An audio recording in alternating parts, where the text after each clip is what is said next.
In quiet heart of a forgotten village nestled between misty hills and thick forests, lived a humble farmer named Kofi and his only son, Afam.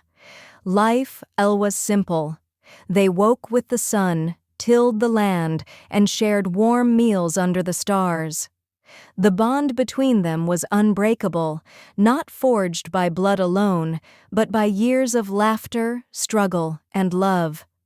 One market day, Kofi sent Afam to the nearby town with a basket of yams to sell. The boy never came back. Days turned into weeks. The villagers whispered tales of bandits and traffickers. Kofi searched every trail, pleaded with elders, cried under the moon. But Afam was gone, stolen, lost to a world that cared nothing for the poor or the innocent. What Kofi didn't know, as he clung to the hope of his son's return, was what Afam had endured. The boy was ambushed on the path, roughly pulled into the underbrush and gagged. The last thing he remembered was the smell of earth and leaves before darkness swallowed him. When he awoke, he was in the back of a truck, surrounded by strangers, other boys, scared, confused, and silent. Their eyes, like his, held the same question: why us? They were taken far from the village, across borders and into lands where no one cared who they were, sold as if they were cattle.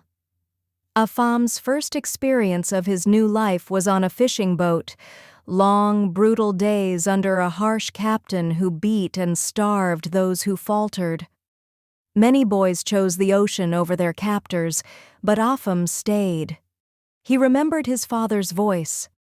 "You are stronger than the storm, my son." The pain was unbearable, but he clung to those words.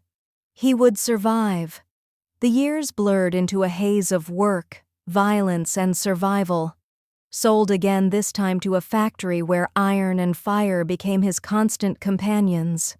He was worked to the bone, day and night, never allowed to rest. His body grew strong, but his spirit grew harder. He refused to be broken. One night, an older man from the city slipped him a broken radio and whispered, "There's a bigger world out there, boy. You don't belong in chains." The voice from the radio, the distant sound of music and words from the outside world, ignited something inside Afam.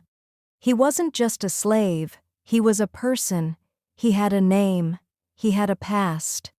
Determined to escape, Afam learned in secret. He studied numbers, maps, languages. He became more than just a survivor, he became a strategist.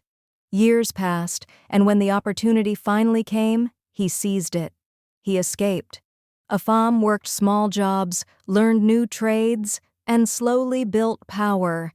He gathered wealth, forged alliances, and built a business that would dismantle the very network that had stolen him. But nothing he accomplished mattered until he could return home, not as a broken boy, but as a man of strength and purpose. And then, one stormy evening, a black jeep rolled into the village, cutting through the rain. The villagers stared in shock. From the jeep stepped a tall man, his body broad with muscle, his eyes sharp and filled with purpose. He looked around with quiet intensity, his face unfamiliar, but there was something in his eyes that spoke to the villagers. Kofi stood in the middle of the dirt road, his heart pounding. He knew that face, not a boy anymore, but the man he had never stopped believing would return. It was Afam. The father's legs buckled as he whispered his son's name. The man nodded. "Papa," Afam said, his voice thick with emotion, but his eyes hard with years of pain and survival. The rain fell, heavy and cleansing. Kofi stumbled forward, arms outstretched, as Afam stepped into the embrace. The years, the distance, the pain, it all melted away in that moment.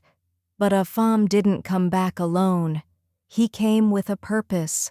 a mission to uncover the truth of the people who had stolen his life, to bring justice to those who had lived in the shadows for too long. And so, the son who had been taken, who had been lost, returned, not just to reclaim his home, but to fight for those still bound in chains, for a world that had tried to forget him, but never truly could. Thank you for watching. Please like, subscribe, and share.